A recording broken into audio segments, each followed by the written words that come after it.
प्रवेश किया और मार्था नामक एक स्त्री ने उसे अपने घर में ठहराया। उसकी एक बहन थी जिसका नाम मरियम था, जो प्रभु के पांव के समीप बैठकर उसके वचन सुन रही थी। परंतु मार्था सेवा टहल करते करते व्याकुल हो उठी और उसके पास आकर कहा, हे प्रभु, क्या तुझे चिंता नहीं कि मेरी बहन ने सेवा टहल के लिए मुझे अकेला छोड़ दिया है? उससे कह कि वह मेरी सहायता करे। परंतु प्रभु ने उत्तर दिया, मार्था, हे मार्था, तू बहुत सी बातों के लिए चिंतित और व्याकुल रहती है, परंतु कुछ बातें हैं, वास्तव में एक ही बात आवश्यक है, और मरियम ने उस उत्तम भाग को चुन लिया है जो उससे छीना ना जाएगा। ये प्रभु का पवित्र वचन है। इसके पढ़े हुए सुने जाने पर आशीष मिले। आमीन। अब समय है मध्यस्थता की प्रार्थनाओं का, जिसमें हमारी अगुवाई करेगी मिसेस एडी सिंह और मिस मोनिका अब्राहम।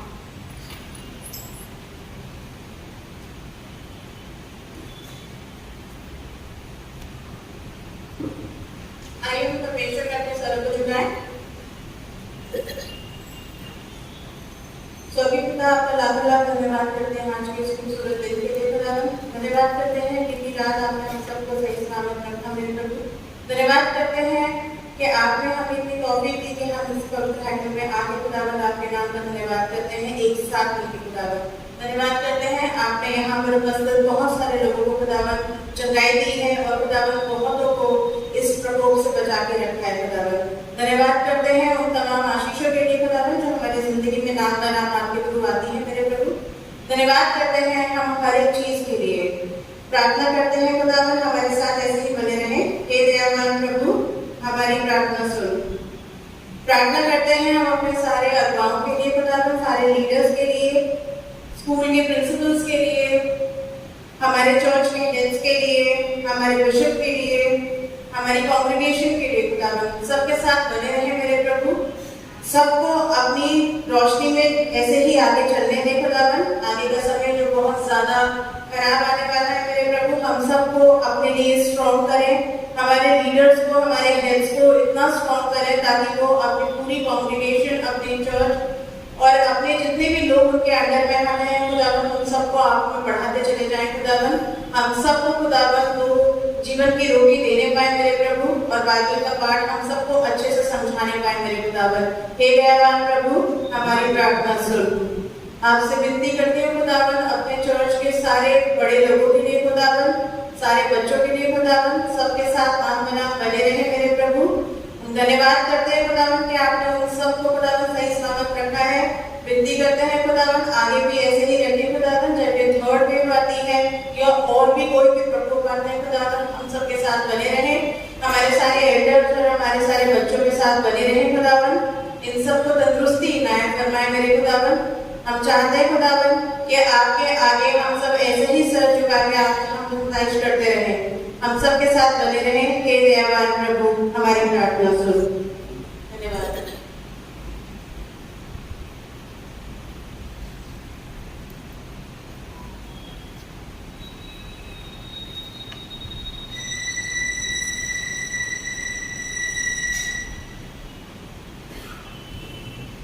जैसे कि हम प्रार्थना में हैं,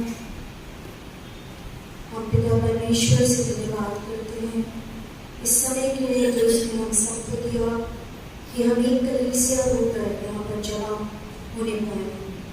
पिता परमेश्वर हम तेरा धन्यवाद करते हैं कि तुमने इस भवन को हमारे लिए खोला। प्रार्थना करते हैं पिता परमेश्वर कि तुमने हमें से हर एक को अपनी अगुवाई में रखा, हमारी सहायता करी पिता परमेश्वर। बीते दिनों में हमने बहुत सी परेशानियों का सामना किया, लेकिन पिता परमेश्वर तुमने अपनी एंजल्स को हमेशा हमारे साथ रखा। धन्यवाद करते हैं पिता परमेश्वर। होने के प्रभु जी, जब हम कई परेशानियों का सामना करते हैं तो हम तेरे उपकारों को ना भूलने पाए।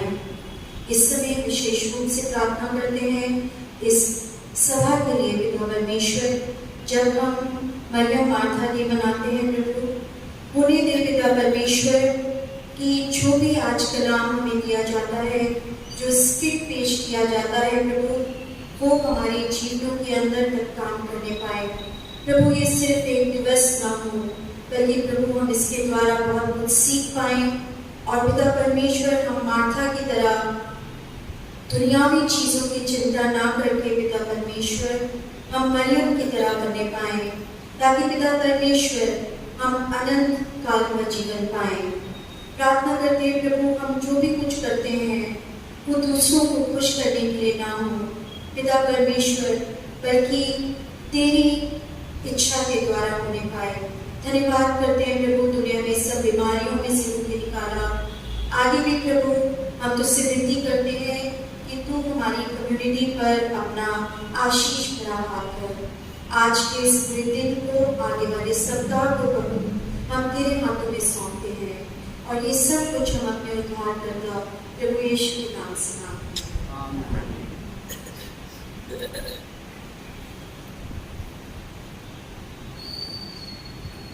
हम ये मौका है कि सेंट थॉमस चर्च की कलीसिया के लिए कि वो WF के द्वारा तैयार की गई वचन पर आधारित एक स्क्रिप्ट दें।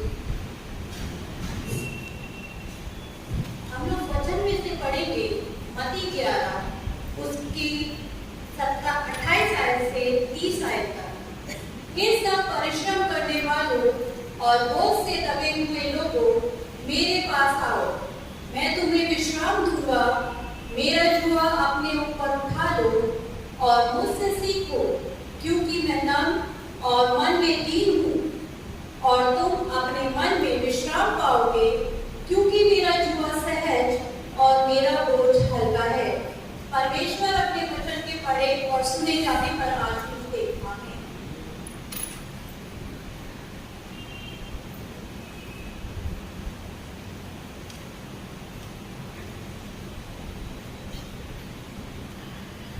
जय मसीह की मेरी, जय मसीह की सिस्टर। तुम्हें पता है आज हमारी बड़ी अच्छी स्पीकर आई है। उनका वचन दिल को शांति देने वाला है, बहुत ही आध्यात्मिक वचन देती है। अच्छा, फिर तो उन्हें जरूर सुनना चाहिए। हाँ हाँ जरूर, जो शुरू ही होने वाला है।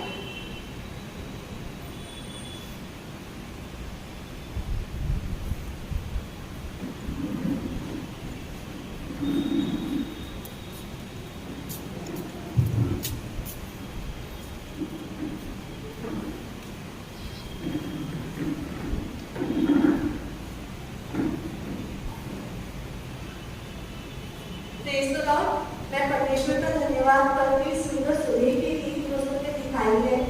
एक बार उसने फिर से मौका दिया कि हम उसके पवित्र हैंडल में आकर उसके वचन से कुछ सीख सके। मैं आप सबका स्वागत करती हूँ और सबसे पहले मैं अपनी आज की वक्ता मिसेस दास के बारे में कुछ बताना चाहती हूँ। मिसेस दास हमारे बीच में लखनऊ से आई हुई है और इनके मैसेज बहुत ही प्रतिभावान होते हैं। ये आत्मिक रूप से बहुत ही पुनर्जीवित करने वाले वचन होते हैं। अतः ज्यादा समय ना लेते हुए मैं आपके सामने मिसेस दास को स्वागत करना चाहती हूँ।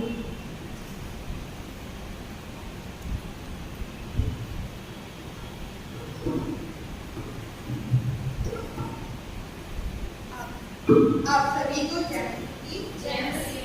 मैं आपका धन्यवाद करती हूँ, आपने मुझे अपने चर्च में आमंत्रित किया है।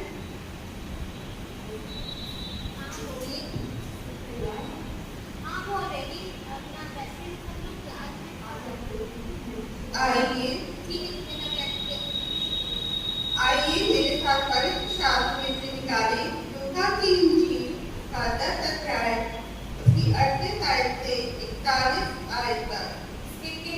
रखी हुई क्या शीत ना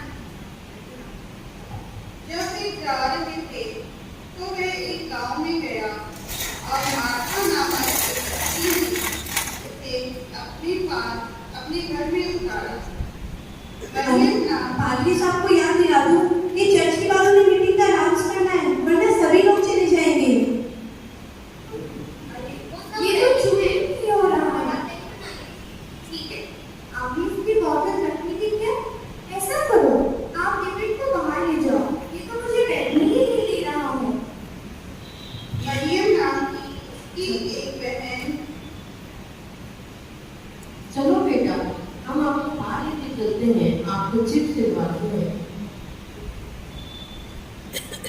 वह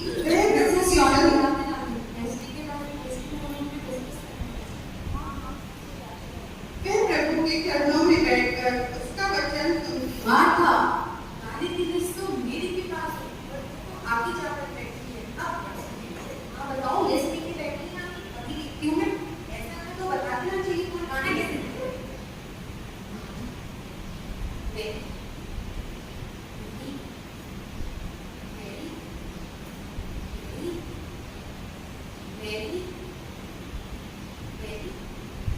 मार्था, हे मार्था, आपने मुझसे कुछ कहा?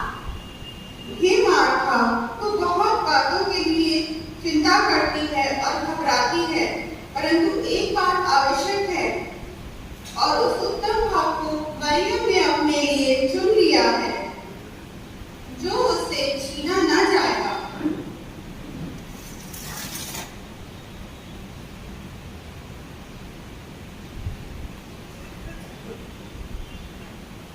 सबको जय मसीह की। हम कई बार अपनी जिम्मेदारियों से घिर जाते हैं, इतना उलझ जाते हैं कि मुख्य बात से हमारा ध्यान हट जाता है। हम कुछ भी कर ले अपने लिए, दूसरों के लिए, पर परमेश्वर हमसे बस एक बात चाहता है, उसके वचन को सुनना, उस पर ध्यान देना, ताकि हम उस पर चल पाए। मार्था परेशान थी, चिंतित थी, क्योंकि वो दुनिया की बातें सोच रही थी, जैसे हम सब करते हैं। परमेश्वर कई बार हमें आवाज देकर जगाने की कोशिश करते हैं, मार्था, मार्था। आइए इस मेरी मार्था दिवस पर हम अपने आप को जांचें और परमेश्वर के वचन पर ध्यान दें, क्योंकि उत्तम भाग वही है जो हम सबको चुनना है। उसका जुआ अपने ऊपर संभालें, क्योंकि वो सरल है और कोमल है और हमें सुख चैन देगा। धन्यवाद।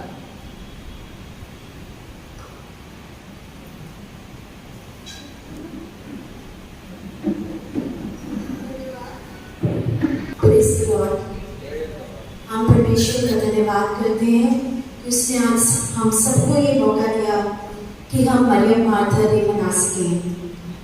हम परमेश्वर का धन्यवाद करते हैं कि उसने हमें एक और मौका दिया कि हम मैम डॉली अगस्टिन के द्वारा आज का वचन सुन पाए। मैम ऑल सेंट्स स्कूल की प्रिंसिपल है, इसको लीड कर रही हैं और वो एक ऐसी इंसान है जिनका परमेश्वर में बहुत दृढ़ विश्वास है। वो पहले भी परमेश्वर का वचन हमारे सामने ला चुकी हैं और हमें पूरा विश्वास है कि आज जो कुछ भी वो हमारे साथ शेयर करेंगी वो हमारे लिए आगे चलकर एक आशीष का कारण बनेगा। इस समय WFCS की तरफ से मैं रिक्वेस्ट करूंगी हमारी प्रेसिडेंट मैम आयशा विल्फ्रेड और हमारी सेक्रेटरी मैम मसीह की वो सामने आए और मैम को वेलकम करें।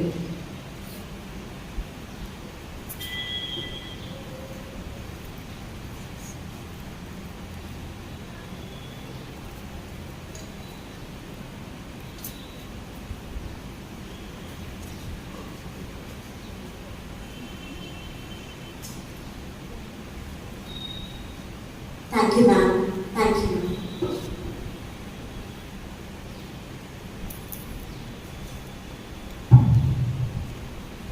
यहाँ की स्तुति करो, यहोवा के लिए नया गीत गाओ, भक्तों की सभा में उसकी स्तुति गाओ।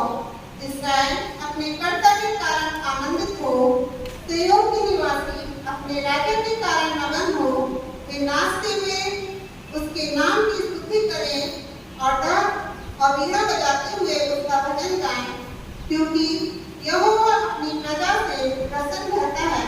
वह नम्र लोगों का उद्धार करके उन्हें शोभायान करता है।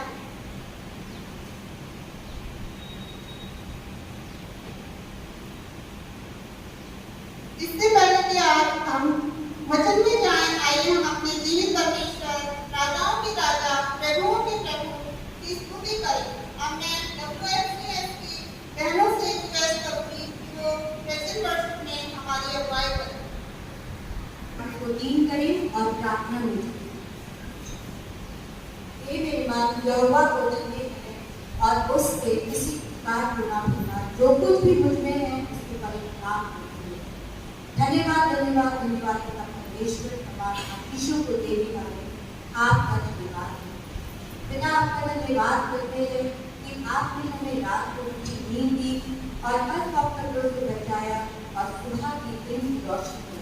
पिता धन्यवाद धन्यवाद देते हैं पिता आपका, आपने हमें जिंदों की जमीन में रखा, इसलिए आपका लाख लाख धन्यवाद है पिता। आपको धन्यवाद देते हैं परमेश्वर, एक बार फिर से हमें संगति कर पाए, यहाँ पर फेलोशिप कर पाए परमेश्वर। यहाँ पे बैठे एक एक जन को आशीषित कीजिए, उनके परिवार को आशीषित कीजिए, और जो रास्ते में है पिता और यहाँ आने की तैयारी कर रहे हैं पिता परमेश्वर, उन सबको सही सलामती से हैदर तक पहुँचाए पिता। आपसे प्रार्थना विनती करते हैं क्योंकि आज हम मरियम माँ का दिवस मना रहे हैं। यहाँ से जो कुछ भी उनकी आराधना हमारे मुंह के द्वारा की जाती है पिता, वो आपको ग्रहण होती है पिता। आपसे प्रार्थना करते हैं कि हम हमारे को आशीषित कीजिए पिता परमेश्वर।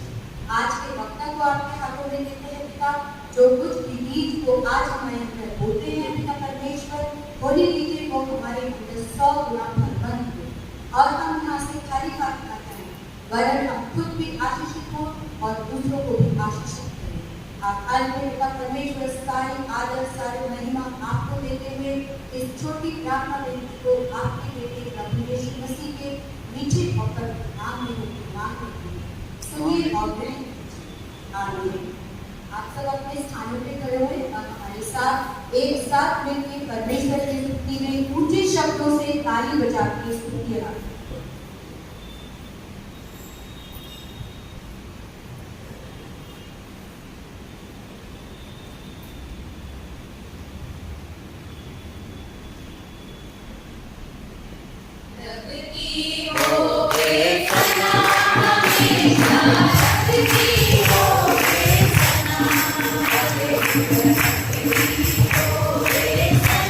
हमेशा रब की हो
धन्यवाद करते हैं खुदावंद का कि आपने हमें इस तरह मौका दिया कि हम आपके नाम में यहाँ पे एकत्रित होने वाले होने पाए।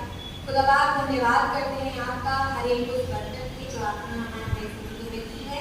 खासतौर से इस समय दुआ करते हैं यीशु मसीह जब हम आगे बढ़ते हैं अपनी सर्विस में, गीतों का गाया जाना, कलाम का हमारे बीच में दिया जाना, यीशु मसीह इन सब बातों से आपके नाम को महिमा देने वाले। खासतौर से हम आज के दिन में जो हमारी वक्ता है उनको आपके हाथ में सौंपते हैं। यीशु मसीह तो जो भी बोलती है वो हमारे दिलों में घर करने वाला है। हमारे ज़हन को खोलिए ताकि हम उसको ग्रहण करने वाले बने और अपनी जिंदगी में उसको उतारने वाले बने।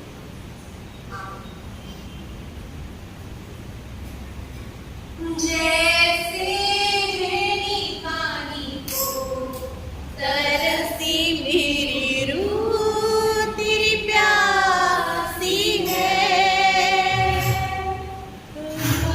मैं पहुंचूं तेरे पास, ये चाह तुझे निहारूं मैं।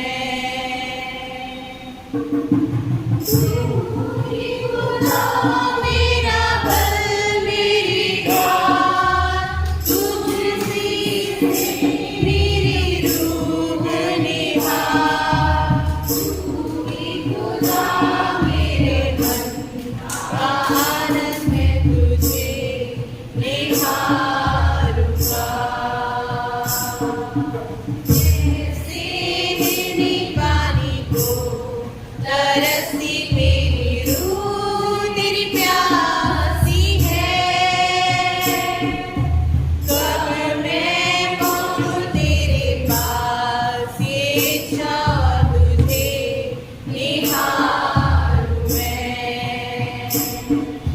तू ही खुदा मेरा बल मेरी ढाल, तुझ ही से मेरी रूह निहार, तू ही खुदा मेरे मन का आनंद में तुझे निहारूंगा, मैं तुझे निहारूंगा। आप सब देख सकते हैं।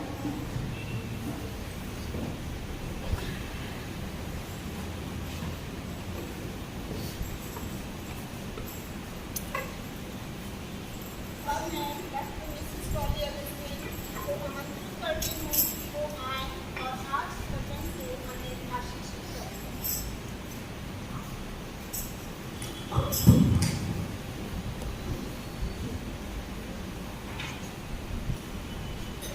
नहीं मना करा नाम है।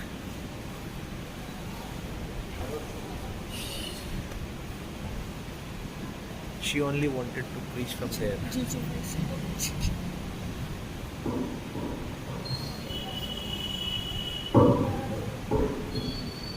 आप सबको जय मसीह की। जय मसीह की।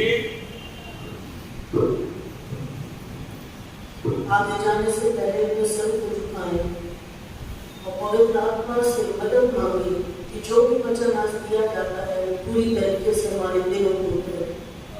पवित्र पवित्र महापवित्र परमेश्वर, अत्यंत विराट और विशाल परमेश्वर, जैसे यशाया में लिखा हुआ कि तू समुद्र को चुटकियों से नापता है, पृथ्वी की सारी भूमि को तू नपुओं से नापता है और पहाड़ और पहाड़ियों को तू तराजू में तोड़ता है। ऐसे महान परमेश्वर ने हमें अपनी औलाद होने का अधिकार दिया और इतना ही नहीं, हमसे संगति करने के लिए अपने पुत्र तक को हमारे लिए भेज दिया ताकि वो हमारे लिए उस क्रूस पे चढ़ाया जाए, हमारे पापों और श्रापों को अपने ऊपर ले ले और हम नजात का रास्ता पा सकें, जिससे कि अदन की वाटिका में जो साथ हमारा परमेश्वर से छूट गया वो फिर एक बार गायब हो सके। तो हम जानते हैं कि हम तो किसी योग्य नहीं, हमारे मुंह अशुद्ध है, हमारे दिल आपके योग्य नहीं, हमारा शरीर सिर्फ मिट्टी और धूल से बना हुआ है, फिर भी पिता परमेश्वर आपके प्यार के लिए धन्यवाद देते हैं। आज जब हम सब मिलकर पवित्र शास्त्र में बहुत सी औरतों के बारे में लिखा हुआ है, उनमें से 2 के बारे में जब हम कुछ अध्ययन करना चाहते हैं, पिता परमेश्वर पवित्र आत्मा हमारी अगुवाई करे और हर एक वो वचन जो आप चाहते हैं कि आपके श्रोताओं के कान तक पहुंचे, प्रभु को पहुंच न पाए, शैतान की हर एक बरगलाने वाली ताकतों को यीशु के नाम से बांध देते हैं और जो आप नहीं चाहते वहां तक पहुंचे, प्रभु वो बीच में ही टूट जाए। सारी स्तुति महिमा आदर आपको देते हैं और आपके पवित्र अपने नाम से मांगते हैं।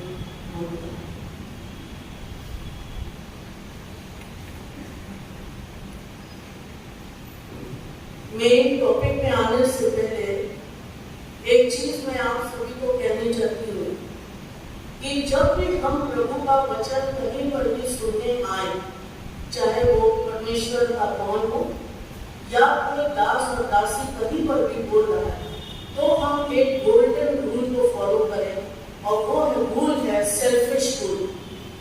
सेल्फिश रूल का मतलब ये होता है, जैसे आप अपने फोन्स को चाहते हैं कि आपको डिस्टर्ब ना करे तो आप उसको किस मोड पे ले जाते हैं, एरोप्लेन मोड पे ले जाते हैं। वैसे ही जब प्रभु के हैकल में हम आए तो एक golden rule selfish rule follow करें। सेल्फिश का मतलब स्वार्थी। जब हम आए तो हम बिल्कुल स्वार्थी हो जाए और जब परमेश्वर के भवन में बैठे तो जो भी परमेश्वर का वक्ता हमें कुछ बोलता है, चाहे वो करेक्शन हो, चाहे वो डायरेक्शन हो, चाहे वो ब्लेसिंग हो, सब चीज आप ये सोचिए कि वो सिर्फ मेरे लिए, वो किसी और के लिए नहीं है। अक्सर क्या होता है, जब करेक्शन और डायरेक्शन आता है तो हम अगल बगल वालों को देखते हैं उनके लिए, और जब ब्लेसिंग आती है तो हम कहते हैं वो क्या है, हमारे लिए। ऐसा नहीं है। यदि इस 3 चीज को फॉलो करेंगे तो परमेश्वर के राज्य में जाने से हमें कोई भी शक्ति रोक नहीं सकती। तो ये बहुत ही सिंपल चीज है और जब हम इसको करके देखेंगे तो हमें पता लगेगा कि ईश्वर के रास्ते पे बहुत आसानी से हम चल सकते हैं, क्योंकि ईश्वर अपने लोगों के द्वारा हमसे बातें करता है और जब बातें करता है तो वो चाहता है कि पूरे ध्यान के साथ उस चीज को हम सुने और उसको फॉलो करें। अभी कुछ दिनों पहले मैं बिली ग्रैहम की टेस्टिमनीज को पढ़ रही थी। उसमें से 2 टेस्टिमनीज जो मुझे बहुत ही ज्यादा छू गई। एक बिली ग्रैहम ने लिखा हुआ है कि एक बार अमेरिका में कोई बहुत बड़ा क्रूसेड हो रहा था और उस क्रूसेड में वो मेन प्रवक्ता थे। उसके साथ जब क्रूसेड्स होते हैं तो दिन भर का टाइम लोग दूसरी जगहों से आते हैं और वहां पर रहकर पूरे दिन को यूटिलाइज किया जाता है।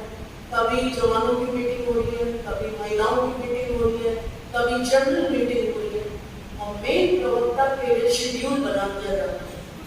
जो भी इनकी प्रोग्राम्स इतने बड़े हुआ करते थे कि साल भर पहले आपको उनकी परमिशन लेनी पड़ती थी, आपको उनके प्रोग्राम सेट करने पड़ते थे। ऐसी एक बार के क्रूसेड में दिन के टाइम एक जनरल छोटी मीटिंग हो रही और वहां के प्रोग्राम हेड को मालूम था कि अभी इस मीटिंग को कंडक्ट करने के लिए यहाँ के लोकल पास्टर आएंगे। ये टाइम होता है हमारे चीफ स्पीकर का कि वो रेस्ट करे, क्योंकि उसके बाद शाम को उनको बहुत बड़ी मीटिंग लेनी होगी। अभी वो लोग उसकी तैयारी कर ही रहे थे। वो स्पीकर नहीं पहुंचे, उससे पहले बिली ग्रैहम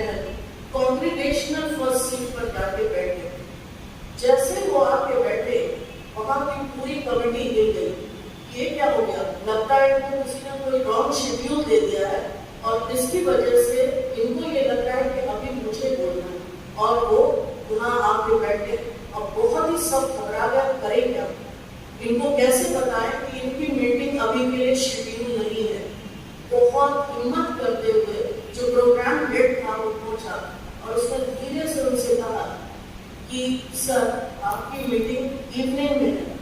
उन्होंने कहा मुझे मालूम है, मैं यहाँ पर परमेश्वर का वचन सुनने आया हूँ, जरूरी नहीं है कि मैं हर समय सुनाऊं। मुझे मालूम है कि इस टाइम जो भी स्पीकर बोलेगा वो सिर्फ कॉन्ग्रेगेशन से नहीं, वो मुझसे भी बात करेगा। और उस दिन की मीटिंग में उन्होंने कहा कि जो जो उस लोकल पास्टर ने उन्हें बोला वो सब उनकी लाइफ पे डायरेक्ट हिट कर रहा था। और उन्होंने कहा मुझे बहुत ही कई चीजों में कंफ्यूजन था, वो कंफ्यूजन मेरा इसी वक्त दूर हुआ। तो उन्होंने कहा हम सिर्फ माइंड पीस है। वचन कहाँ से आता है? वचन परमेश्वर की तरफ से आता है और वो कोई छोटा उसमें और कोई बड़ा नहीं है। और ऐसे ही एक दूसरा इंसिडेंट आपको बताती हूँ। अफ्रीका में उनका एक बहुत बड़ा क्रूसेड होगा। उस क्रूसेड में अफ्रीका के कोई रिमोट एरिया में हो रहा था और उस क्रूसेड में एक दिन लास्ट का जब दिन था तब पूरा का पूरा टाउन उस क्रूसेड में आ गया और पूरे टाउन को एक साथ सेलिब्रेशन मिला और हीलिंग मिली। इससे बिली ग्रैहम इतने ज्यादा खुश हो गए और जब वो मीटिंग के बाद थैंक्स गिविंग के लिए अपने पर्सनल प्रेयर रूम में गए तब उन्होंने जाकर ईश्वर को बहुत धन्यवाद देने लगे कि आज का दिन आपने मेरे लिए इतना स्पेशल बनाया। क्यों बनाया मुझे नहीं मालूम। तब तक परमेश्वर यीशु मसीह उन्हें ट्रांस में ले गए कि ये तुम्हारी मेहनत नहीं है। जिस दिन से यहाँ डिसाइड हुआ कि मीटिंग होनी है, रिमोट एरिया के बिल्कुल एंड में एक विडो रहती थी, उसने निरंतर 1 साल तक फास्ट रखकर प्रेयर किया कि जब बिली ग्रैहम आए तो मेरे पूरे टाउन में से एक भी बंदा क्या नहीं होना चाहिए, बिना सेलिब्रेशन के नहीं रहना चाहिए। और ऐसा ही हुआ और पूरा का पूरा टाउन जो है बच गया। तब उनको मालूम चला कि ईश्वर के काम करने का तरीका बिल्कुल ही अलग है, वो हमारे समझ से परे है। हम नहीं जानते कि परमेश्वर किस समय किसको इस्तेमाल करेगा। अब हम अपने मेन टॉपिक में आएंगे।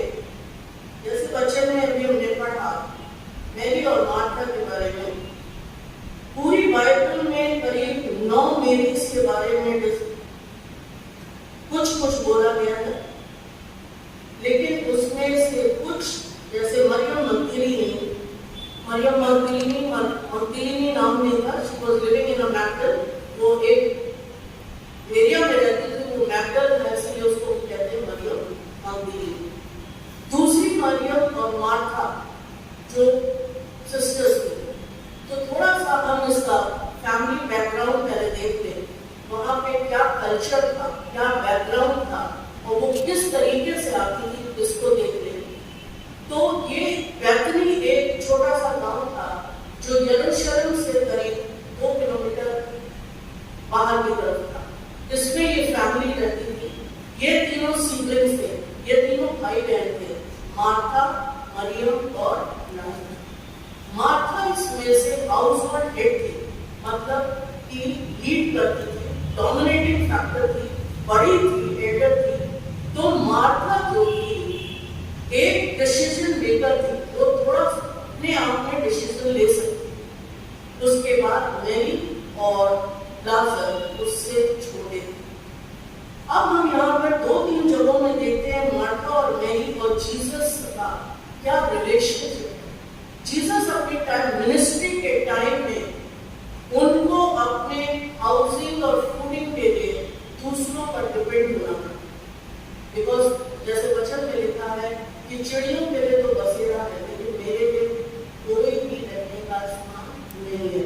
तो जब बहुत से मिरेकल्स हुआ करते थे और बड़ी बड़ी भीड़ यीशु मसीह के पीछे चला करती थी, तो उसमें से बहुत सी लेडीज थी जिनको चंगाई मिली होती थी, जो दुष्ट आत्माओं से ग्रसित होती थी और उनको वो छुटकारा मिलता था।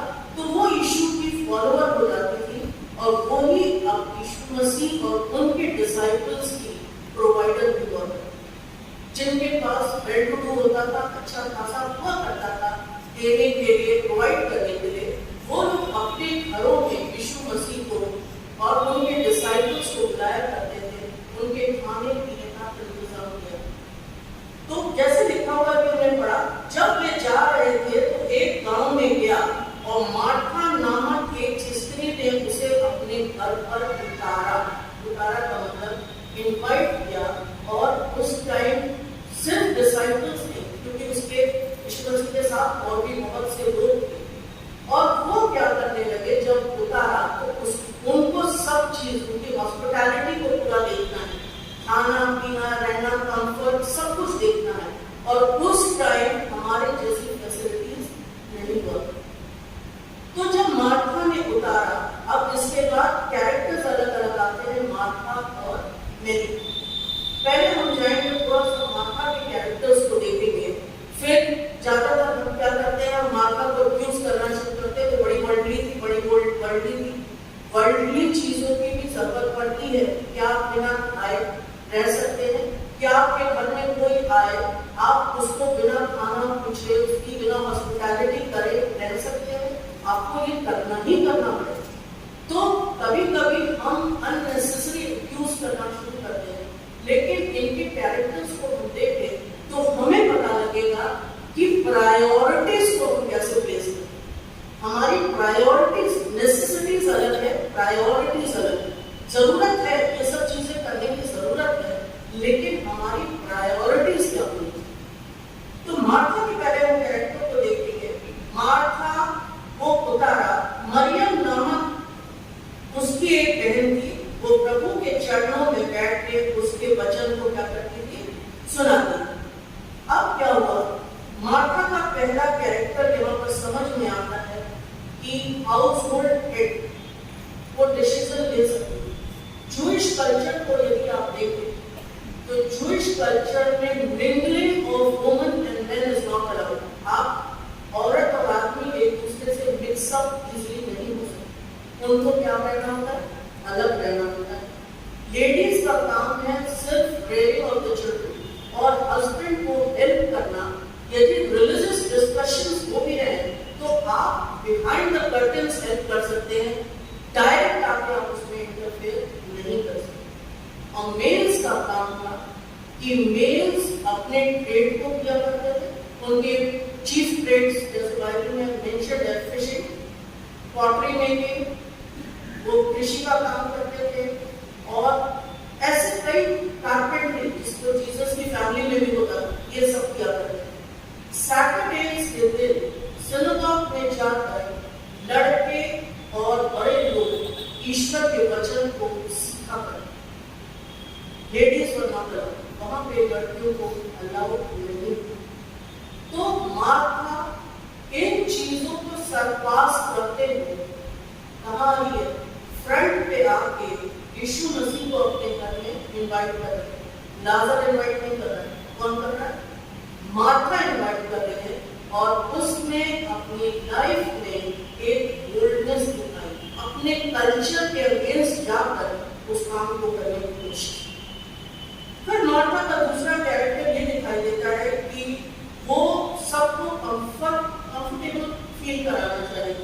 वो चाह रही थी जब घर में सब आए तो सबको खाने पीने और कंफर्ट का एक लेवल मिले, इसलिए उसने अपने आप को जल्दी से उस चीज के लिए तैयार किया और खाना बनाने लगी। इससे ये भी समझ में आता है कि इनके घर में बहुत ज्यादा सर्वेंट्स नहीं थे, नहीं तो वो मेरी को नहीं बुलाती।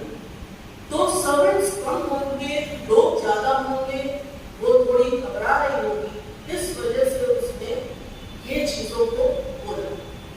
उसके बाद हम ये देखते हैं लूक में, यदि हम आ जाए जॉन में आए, एक बहुत इंपॉर्टेंट चीज जो जॉन में है मिलेगी हमें, यदि हम बोल लें यूहन्ना का 10वां अध्याय और उसकी 20 आयत।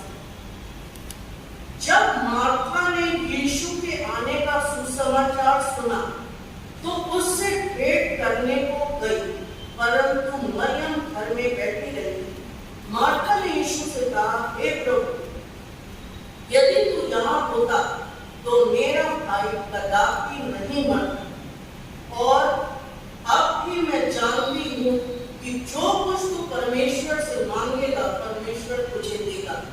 यीशु ने उससे कहा, तेरा भाई फिर जी उठेगा। मार्था ने उससे कहा, मैं जानती हूँ कि अंतिम दिन में पुनरुत्थान के समय वो जी उठेगा। यीशु ने कहा, पुनरुत्थान और जीवन मैं ही हूँ। जो कोई मुझ पर विश्वास करता है वो मर भी जाए तो भी जिएगा, और जो कोई जीवित है वो मुझ पर विश्वास करता है वो अनंत काल तक न मरेगा। क्या तू इस बात पर विश्वास करती है? उसने उससे कहा, हाँ हे प्रभु, मैं विश्वास करती हूँ कि परमेश्वर का पुत्र मसीह जो जगत में आने वाला है वो तू है। इस टाइम मार्था उसके डिसाइपल से भी आगे निकल गई। कई बार यीशु मसीह ने पूछा, मैं कौन हूँ, और डिसाइपल्स उस बात को एक्सप्लेन नहीं कर पा रहे। वो ये कंफर्म नहीं कर पा रहे थे कि वो परमेश्वर का पुत्र है। और लाजर के मरने के बाद अभी 4 दिन हुए हैं, फैमिली बहुत डिस्टर्ब है, और जैसे ही मार्था को पता लगता है कि यीशु मसीह यरूशलेम से उनके घर की तरफ आ रहे हैं, गांव में एंटर नहीं हुए, वो दौड़ती हुई गई और दौड़ती हुई जाके पहली चीज टेस्टिफाई कर रही है कि यदि आप होते तो मेरा भाई नहीं मरता। फर्स्ट टेस्टिफिकेशन कि मुझे मालूम है आपको क्या पावर है, और आप होते तो मेरा भाई कभी भी नहीं मरता। इस चीज को जब उसे मालूम है मेरे भाई को मरे हुए 3-4 दिन हो चुके। फर्स्ट जस्टिफिकेशन वो वहां करती है, और दूसरी चीज कहती है फिर भी, सेकेंड टेस्टिफाई, फिर भी आप परमेश्वर से जो कुछ मांगोगे वो क्या हो जाएगा, वो आपको देगा। इसका मतलब परमेश्वर और यीशु मसीह के बीच के रिलेशन को वो अच्छे से समझती थी। बहुत से डिसाइपल्स जो यीशु मसीह के थे 12, वो उस चीज को नहीं समझते थे, लेकिन मार्था इस चीज को क्या करती थी, समझती थी। तीसरी बहुत बड़ी बात जो लास्ट 27वें आयत में लिखा है, उसने उससे कहा, हे प्रभु, मैं विश्वास करती हूँ कि परमेश्वर का पुत्र मसीह जो जगत में आने वाला है वो तू ही है। जो सारे क्रूसिफिक्शन का मेन एक्सेस था उस टाइम, वो ये था क्योंकि पूरी ज्यूइश कम्युनिटी इस चीज को एक्सेप्ट ही करने को तैयार नहीं थी कि कौन यीशु मसीह कौन है। जब भी उसने कहा कि मैं परमेश्वर का पुत्र हूँ, इमीडिएटली उसके अगेंस्ट खड़े हो जाते, और उसी की वजह से होते होते होते वो एक्यूमुलेट होके क्रूसिफिक्शन करते। लेकिन मार्था इस दुख की घड़ी में भी ये 3 टेस्टिफिकेशन करती है कि तू कौन है, परमेश्वर का पुत्र है, और मेरा भाई नहीं मरता है, लेकिन फिर भी मुझे मालूम है अभी भी क्या होगा, जो कुछ तू मांगेगा वो मेरे लिए क्या हो जाएगा। मेरी का कैरेक्टर में यदि हम आए तो मार्था में एक बोल्डनेस है, मार्था एक हाउसहोल्ड हेड है, उसके साथ साथ हॉस्पिटैलिटी की, अतिथि सत्कार के जो भी कैरेक्टर होने चाहिए वो फुल है उसको वो वेल ऑफ भी है, क्योंकि इतने लोगों को खिलाने पिलाने के लिए आपके घर में होना चाहिए। इसका मतलब ये समझ में आता है कि ये फैमिली क्या है, वेल ऑफ है, ये कर सकती है इस चीज को, और करती थी। अब मरियम के कैरेक्टर में यदि हम आए तो मरियम का कैरेक्टर बहुत ही सबमिसिव। पूरे जब आप इन अध्यायों को पढ़ेंगे, जॉन, लूक, इसमें मार्था मैरी के बारे में करीब 3 जगह आया है, और हर बार जब मैरी मिलती है तो वो क्या करती है, यीशु मसीह के चरणों में आकर बिना कुछ बोले सीधे क्या करती है, that shows submission, complete submission. वो बिल्कुल यीशु मसीह के चरणों पर बैठ जाती, कोई इफ पर नहीं, कोई बहस नहीं, और सीधे बैठ जाती। बैतनी में यीशु मसीह का एंट्रेंस ये सेकेंड टाइम है। एक बार साइमन एक लेपर था, उसको ठीक करने आए, तब आपको मालूम है मरियम ने जाके अपने सबसे महंगा गिफ्ट, जिसके लिए डॉक्टर स्क्रोती ने बहुत बड़ी बड़ी बात की गई, उसको यीशु मसीह के पैर में डाल दिया और अपने बालों से उसको क्या करा। That shows not only physical के साथ साथ spiritual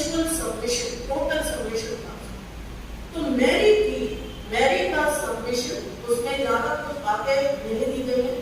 और उसके साथ साथ उस जैसे हमने ज्यूइश कल्चर के बारे में बात किया, ladies were not supposed to come, वहां आने का उनको कोई अलाउड नहीं था जब इन चीजों के बारे में डिस्कशन हुआ।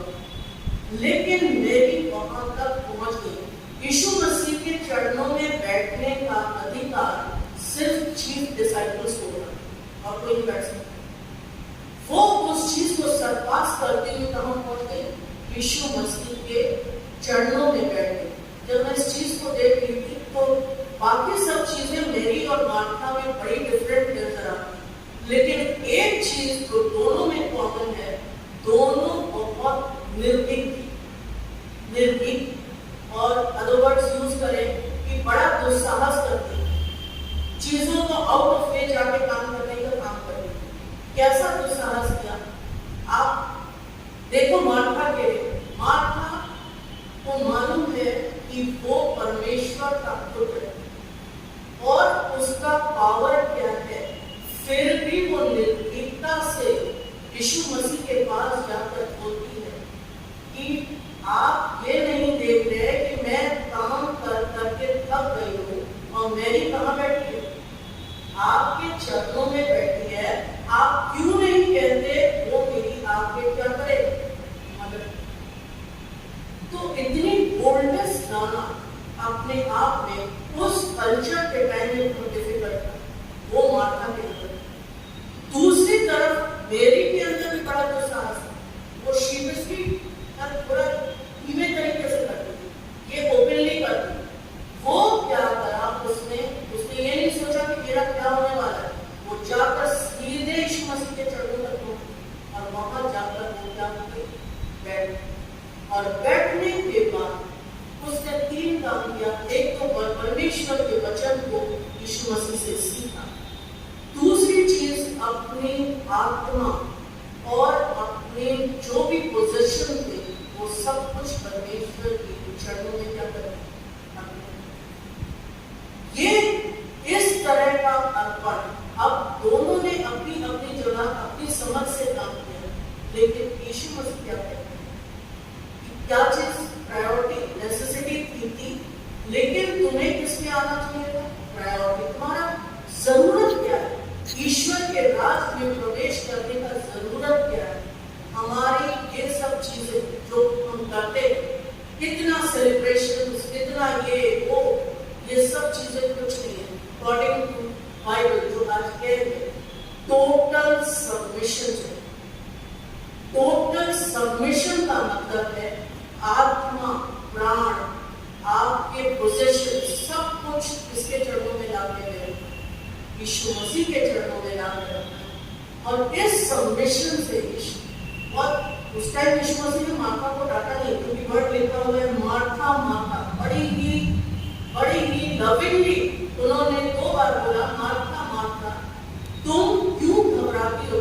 बहुत चीजों के लिए क्या करती हो? घबराती हो। इसका मतलब तुम्हें ये नहीं मालूम ये सब चीजें जो तुम्हें मिल रही है उसका प्रोवाइडर तो कौन है?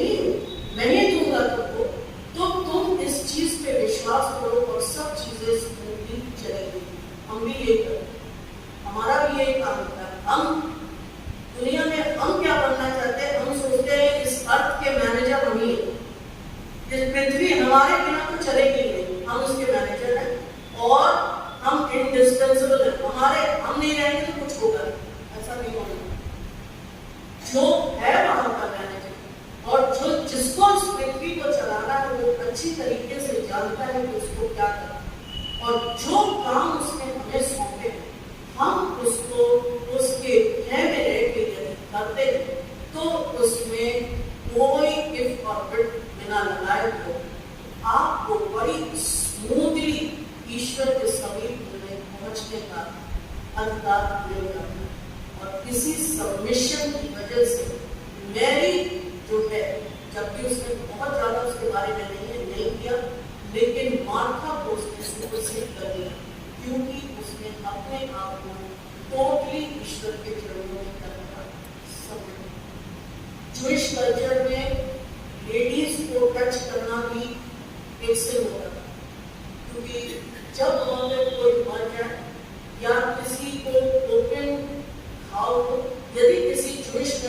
टच किया, anything from where the blood is coming, तो वो क्या हो जाता था, अनक्लीन माना जाता था। इसलिए Jewish men never used to touch the woman. लेकिन यीशु मसीह ने उसको अलाउ किया, तो उसके मतलब even they never used to touch him, means normal woman because they never knew about the sex.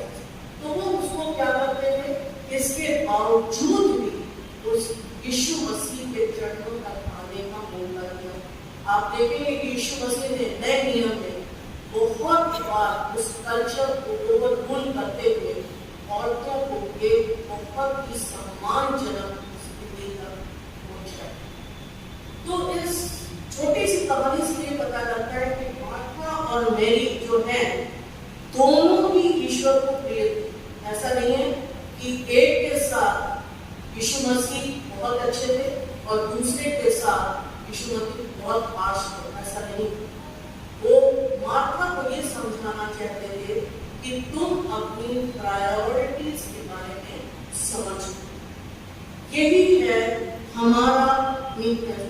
आपने मत्ती, सभी ने पढ़ा होगा मत्ती 5:5 में 2 चीजें जो यीशु मसीह को बहुत, उसमें पहाड़ी देश लिखे हुए, पहाड़ी देशों में लिखा हुआ मत्ती 5:7 में, धन्य है वे जो मन के दीन है, स्वर्ग का राज्य मिलता है, और धन्य है वे जो नम्र है, क्योंकि वो क्या हो जाएंगे, पृथ्वी के अधिकारी।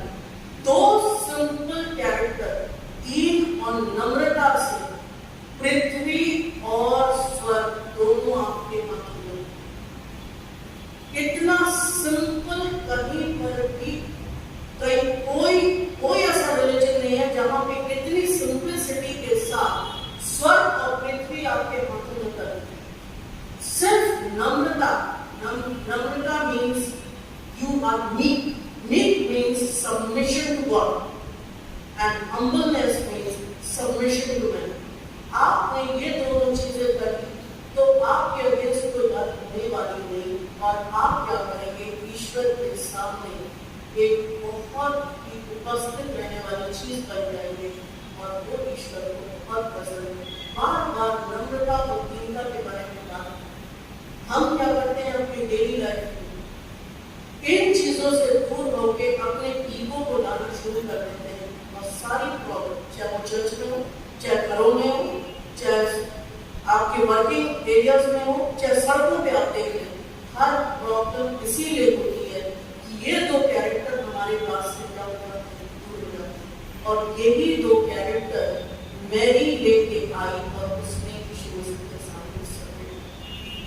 तो लास्ट टाइम मैंने आपको वचन दिया था, तब मैंने आपको बताया था कि हम अंत के दिनों में जा रहे हैं।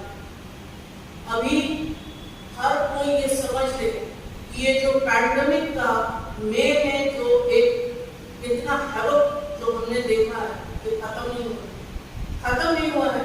हर बार एक स्ट्राइक देने के बाद ईश्वर हमको टाइम देता है ऑफ रिपेंटेंस। वो बहुत दयालु है। जब तक पवित्र आत्मा इस धरती पर है, ये चीजें हमें मिलती रहेंगी, और उसके बाद जो इससे बड़ा स्ट्राइक आएगा, आप सुधरे तो सुधरे, नहीं सुधरे तो नहीं सुधरे। उसके बाद परमेश्वर अपना टाइम देने वाला नहीं है, क्योंकि हम जो है अंत के दिनों में पहुंचे। यजकेल 9 में लिखा है कि मारता हुआ चला जा। हर एक जन आज जाके यजकेल 9 जरूर पढ़ लीजिएगा। उसमें लिखा हुआ है मेरे हवन से शुरू करना।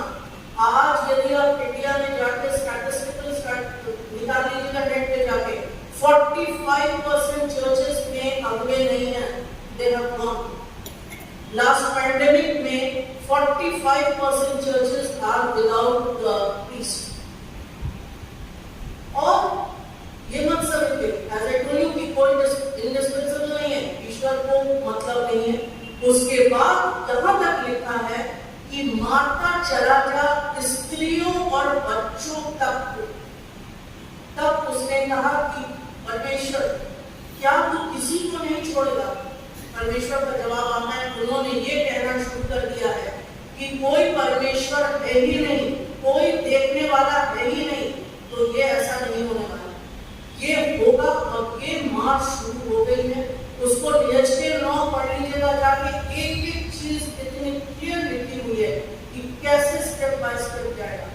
ये जो रिपेंटेंस का टाइम है ना, अभी सुन रहे हैं कि थर्ड वेव आने वाली है, that is going to be another big strike, वो फिर से स्ट्राइक होगा। जितने रिपेंट कर चुके, हमें नहीं मालूम इस वाले स्ट्राइक में किसका नंबर आने वाला है, बच्चों का, स्त्रियों का किसका नंबर आने वाला है, क्योंकि वो सब लिखा हुआ है, पुरुषों, स्त्रियों, बच्चों, सबको एक एक करके स्ट्राइक, क्योंकि ये सब उस गुलामी था।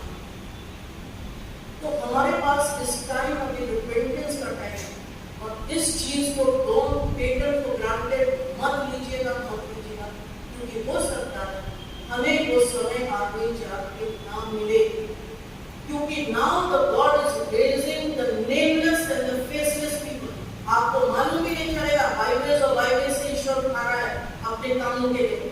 ऐसे ऐसे लोगों को उठा के चर्चों में खड़ा करेगा जो आप कभी जानते भी नहीं होंगे, कोई थियोलॉजिकल कॉलेज नहीं जाना है, और परमेश्वर डायरेक्ट बात करके डायरेक्ट वचन को अपने देगा। And he is doing that, वो कर रहा है, पूरी आर्मी तैयार कर रहा है जो रिप्लेसमेंट करना है, क्योंकि ईश्वर का काम होने वाला नहीं, हम करें या ना करें वो उसके लिए तैयार करेगा। और मैंने पिछली बार आपको बताया था कि बच्चों से ईश्वर काम ले रहा है, up to the age of 12 years के एज तक के बच्चों के साथ कितने बड़े बड़े वो बच्चे काम कर रहे हैं कि आप समझ नहीं सकते। अभी फ्यू डेज बैक एक मिनिस्ट्री का नाम नहीं भूली, बहुत बड़ी मिनिस्ट्री है, और वहां पे बच्चों का बहुत एक बिल्कुल सेपरेट डिपार्टमेंट है जिसमें वो बच्चों को ट्रेन कर, उनके बच्चे ट्रांस में चले जाते हैं और वो जाके पूरा स्वर्ग घूम के आ जाते हैं, वहां की चीजों को स्टडी करके आ जाते हैं। बड़े बड़े वो मिनिस्ट्री, ईश्वर का दास कह रहा है, मेरी मिनिस्ट्री को करते हुए 40 साल हो गया, मैंने वो अनुभव नहीं पाया जो ये बच्चे करके आ जाते हैं। और जब वो चर्च में आते हैं तो पूरी कॉन्ग्रेगेशन उन बच्चों के पीछे चलने लगती है, सारे लीडर्स को छोड़ देते। तो ईश्वर इस तरीके से अपने बड़े बड़े काम कर रहे हैं। उनकी 2 की टेस्टिमनी आपको बताती हूँ। वो बच्चे जो प्रेयर्स में वो बैठते हैं तो 3-3, 4-4 घंटे तक प्रेयर से उठते ही नहीं है। आज हम अपने बच्चों को क्या सिखा रहे हैं, वो प्रेयर घर में भी 10 मिनट की हमारी प्रेयर नहीं हो पाती, और हम घबराना शुरू करते हैं, आंख खोलना शुरू करते हैं, ये देखना वो देखना शुरू करते हैं। अभी एक बड़ी दुखद चीज मुझे पता लगी, I don't know whether I should say और नॉट, कि हमारे कुछ क्रिश्चियन लोगों ने गणेश चतुर्थी के लिए गणेश की मूर्तियां खरीदी और अपने घरों में जाके ये कहा कि हम अपने बच्चों को इंडियन कल्चर सिखाएं। उन्हें मालूम होना चाहिए कि ये चीजें क्या होती है। आपने अपने बच्चों को यीशु मसीह के कल्चर में से क्या सिखाया? आपके बच्चे कितना समझ जानते हैं? आपके बच्चे क्या जानते हैं सेलिब्रेशन के बारे में? कुछ नहीं। इंडियन कल्चर को सिखाया। दिन बहुत थोड़े हैं, गलतियां जितनी कम कर सके वो करें, क्योंकि हो सकता है हमें टाइम नहीं मिले। वो आपको बातें बताना मैं चाह रही थी, वो बच्चे जब चिल्ड्रन कॉन्फ्रेंस चल रहा था उसमें 2 8 साल के बच्चे ट्रांस में चले गए, और ट्रांस में जाने के बाद जो उन्होंने आके देखा और टेस्टिफाई किया, उसमें से एक ने बोला कि मैं जब ऊपर गया मैंने देखा यीशु मसीह को, वो टीबी जोशुआ, आपने टीबी जोशुआ का नाम सुना होगा, सिनोड चर्च ऑफ ऑल नेशंस, इतने बड़े जीसस के प्रॉफिट, वो अभी कुछ दिनों पहले उनकी डेथ हो गई। बिल्कुल कुछ नहीं मालूम, सडन अटैक और चले गए। इतना बड़े जिनके चर्च में घुसते दुष्टात्मा चीख के भागा करते, कुछ करने की उन्हें जरूरत नहीं पड़ती, वो चले गए। और वो बच्चे ने जाकर देखा कि एक नदी है, उसमें यीशु मसीह की भी जोशुआ को बपतिस्मा दिया। उसने पूछा, ये तो इतने बड़े प्रॉफिट हैं, आप इनको बपतिस्मा क्यों दे रहे हैं? यीशु मसीह ने कहा, इनको परमेश्वर के सामने उपस्थित होना है और इनकी पवित्रता सफिशिएंट नहीं है परमेश्वर के सामने उपस्थित होना। और इसलिए मैं इन्हें क्या कर रहा हूँ, एक फर्दर बैप्टिज्म दे रहा हूँ ताकि वो परमेश्वर के सामने उपस्थित होने के योग्य हो। दूसरा बच्चा जब फ्रांस से वापस आया, उसने अपनी टेस्टिमनी दी कि मैं यीशु मसीह के साथ बहुत जगहों पर बड़े सुंदर गार्डन्स में घूमा, छोटे छोटे डायमंड्स और क्रिस्टल्स पड़े हुए थे, वो दिख रहे थे मुझे। मैंने घर देखे स्वर्ग में कैसे फिर मैंने कहा, जिद किया कि मुझे तो परमेश्वर को देखना है और परमेश्वर की आंख को देखना। यीशु मसीह ने कहा वहां तक पहुंचना मुश्किल है। उसने कहा, जिद किया, परमेश्वर ने परमेश्वर दे दी उस बच्चे को। और जब जाके उसने परमेश्वर की आंख में देखा तो उस आंख में उसे अदन की वाटिका दिखाई। परमेश्वर का एक ही मकसद है कि वो अदन की वाटिका जिसमें उसने इंसान को बना के रखा था, वो फिर से, और जो उसके साथ कम्युनियन करता है, मेरी ने भी ये किया, वो कम्युनियन करना चाहते हैं यीशु मसीह। इसीलिए यीशु मसीह को वो इतना पसंद है। वो कम्युनियन करने के लिए बेताब है। वो बेताब है कि जिस इंसान को पति में लिखा है, मैंने कैसे बनाया, अपनी समानता और अपने स्वरूप में। समानता स्वरूप परमेश्वर का क्या है? He is a spirit। वो कोई बॉडी नहीं है हमारे जैसे। तो अपनी समानता और स्वरूप में, स्पिरिट में बनाया, उसके ऊपर एक महिमा का कवच लगाया जिसको हम क्या कहते हैं, शरीर। उस महिमा के कवच से हम परमेश्वर से मिल सकते हैं। इसीलिए जब परमेश्वर शाम के टाइम अदन की वाटिका में जाया करता था तो वो क्या करता था? उनके साथ संगति करता था। हो सकता है पूरे दिन की दिनचर्या आदम और हवा से पूछता होगा, एक तरफ आम पकड़ के हवा होगी, एक तरफ आदम होगा, पूछता होगा उसने क्या खाया, आज किस एनिमल का नाम रखा, कहाँ गए, क्या नई चीज एक्सप्लोर की, सब चीजें बातें करता होगा। वो उस तरह का कम्युनियन रखना चाहिए इंसान के साथ, और वो हमने तोड़ दिया। आज भी परमेश्वर की आंख में वो ही जिज्ञासा, वो चाह रहा है जल्दी से जल्दी मैं अपने लोगों को फिर से उसी जगह पे पहुंचाऊंगी। अभी वक्त नहीं है हमारे पास, लेकिन हर एक जन को प्रकाशित वाक्य में ये मालूम होना चाहिए कि 1000 साल का जो दिन आएगा उसमें ये वही चीज होगी, नया यरूशलेम उतरेगा और हम परमेश्वर के साथ क्या करेंगे?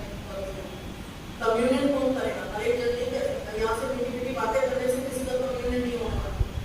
Repentance is must. ये करने के बाद जब हमारे पापों की क्षमा हो जाएगी, यीशु मसीह ने दिखा दिया कि मरने के बाद जब वो जी उठा तो किस देह में आया? महिमा की देह में। छूने को मना किया कि अभी बुरे मत छूना, वो महिमा की देह में आया और उसी महिमा की देह में सबसे पहला रिजरेक्टेड वो है। बाकी हम भी जब जी उठेंगे हम भी उसी महिमा की देह में आएंगे, और जब हम उसमें आएंगे तभी हम परमेश्वर के साथ क्या कम्युनियन कर सकते हैं। तो परमेश्वर की बड़ी सिंपल एक लाइन का लॉ है कि मैंने इंसान को अपने समानता स्वरूप में बनाया और मैं उसके साथ सब संगति करना चाहता हूँ। वो स्वर्गदूतों के साथ कोई संगति करना नहीं चाहता, वो आत्मा, वो रह चुकी उसके साथ, आज भी रह रही है। उन्होंने पाप किया, उनके पापों की कोई क्षमा नहीं, क्योंकि आत्मा के पाप की कोई क्षमा नहीं है। जब तक हम शरीर में हैं हम क्षमा मांग सकते हैं। जिस दिन हम आत्मा में चले गए, हम जो दुआएं करते हैं मरने वालों के बाद कि उनकी आत्मा को शांति दे, कोई शांति नहीं मिलेगी, ये दुआ करना छोड़ ही दे तो अच्छा है। क्योंकि जो आत्मा में चला गया उसका पाप कभी क्षमा हो ही नहीं सकते। जब तक शरीर में है हमारे पास वो प्रिविलेज है कि हम अपनी क्षमाओं को मान, और वो बहुत ही तरस के साथ हमें क्षमा करने के लिए तैयार है।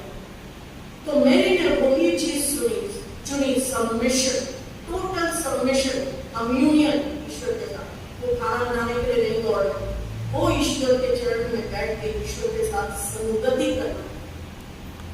वही संगति परमेश्वर का लास्ट थे हमारी, और इसको पाने के लिए हमें बहुत सिंपल सा रास्ता जो है, क्योंकि उसने सारे पाप, सारे श्राप जो आदम के टाइम से लेके आज तक के थे वो अपने ऊपर लेके चढ़ चुका। बस हमें उसको एक्नॉलेज करना, एक्सेप्ट करना, और जिस दिन हम इस चीज को कर लेंगे हमारा और उसका रिश्ता एक साथ हो गया। बाकी में कुछ नहीं। आगे के दिनों में जब कभी मौका मिलेगा तो मैं प्रकाशित वाक्य को आपके सामने लाने की कोशिश करूंगी। बहुत ही जरूरी है अंत के दिनों में हर कलीसियाओं में प्रकाशित वाक्य का बोला करना, उसके बारे में हर एक चीजों को मालूम होना चाहिए। क्योंकि आप पढ़ना स्टार्ट कर दो, कलीसियाओं के बारे में जो लिखा हुआ है, 7 स्टेप फॉल होते होते वो कलीसिया कहां से कहां पहुंच गई, और सिर्फ एक ही कलीसिया ईश्वर की नजर में अच्छी रह गई, वो रह गई के लिए। तो हम अपने आप को कहां प्लेस करते हैं? उनके कैरेक्टर को देखते हुए आप अपने आप को देखिए। कलीसिया क्या है? कलीसिया कोई एक ईंटों से बनी हुई चीज नहीं। कलीसिया के हर एक ईंट हम है, और हमारा जब फॉल होता है तो किसका फॉल हो रहा है? कलीसिया का। और कलीसिया ईश्वर की ब्राइड है, उसको बिना दाग की चाहिए जब वो आए। 10 कुंवारियों का वचन तो आपने सुना होगा। 10 कुंवारियों के पास, पूरी 10 कुंवारियों के पास सारे कैरेक्टर एक जैसे थे, सभी बहुत सुंदर थे, सभी तैयार थे, सभी के हाथों में मशालें थी, बस एक 5 आधी उनमें से तेल लेता। व्हाट इज तेल? होली स्पिरिट। तेल का अभिषेक का मतलब होता है होली स्पिरिट। वो उनके पास नहीं था, वो दूल्हे के साथ नहीं जाता। जिनके पास था वो चले। तो कलीसिया की तैयारी बहुत जरूरी है। और जब यीशु मसीह आए, चाहे इसमें किसी की गलती हो, चाहे एक ब्रिक की गलती हो या अगले की गलती हो, वो सब देखिए। We are nobody to blame each other। हम सिर्फ, जैसे मैंने आपको गोल्डन रूल बताया, सिर्फ अपने आप को देखें, कहाँ करेक्शन मिला, कौन से डायरेक्शन में मुझे जाना है, और ब्लेसिंग तो हमारी नहीं है। ये तो आप कर लेंगे तो ब्लेसिंग आपके साथ। इसी के साथ मैं इसको समाप्त करना चाहती हूँ। चाहिए दुआ। अत्यंत महान परमेश्वर आपका हृदय से धन्यवाद करते हैं। हमें मालूम है पिता परमेश्वर, आज आपने पवित्र आत्मा के द्वारा हमसे बातचीत की। होने दीजिए कि जो वचन आज बोया गया, दुष्ट उसको कभी भी लेके ना जाने पाए, और हम उसको आपकी महिमा के लिए इस्तेमाल करें। दिन बहुत बुरे हैं, हर बार आप हमें मौके पे मौके देके जाते हैं। हमें नहीं मालूम कल हमारे साथ क्या होने वाला है, लेकिन हर एक दिन हम आपके लिए तैयार हैं। क्योंकि यहाँ का रहना तो 70-80 साल है, लेकिन वहां तो आप अनादि से अनादि काल तक का रहना है। क्या ही भयानक होगा वो दिन जब हम नरक के भागी हो जाएंगे। उससे हमें बचा के रखिए। हर शैतान की बदलाने वाली ताकतें जो हमें गुमराह करती है, उसका और कोई काम नहीं है, सिर्फ गुमराह करना, सिर्फ हमारे ध्यानों को भटकाना, चीजों को ट्विस्ट एंड टर्न करके हमारे सामने भेज देना, जिससे हम आपसे दूर होते चले जाते। प्रभु आपकी आवाज बहुत धीमी और बहुत मीठी है, लेकिन दुष्ट की आवाज प्रभु इतनी तेजी के साथ आती है, इतनी जोर के साथ आती है कि इंसान उससे रेजिस्ट नहीं हो सकता। सिर्फ पवित्र आत्मा उससे बचा सकता है। हर एक जन जो यहाँ बैठा है, जो अपनी आत्मा में प्रभु इस चीज को मानता है और आपसे पश्चाताप करता है, हम जानते हैं आप उसको क्षमा करने में बहुत ही दयालु। सारी स्तुति महिमा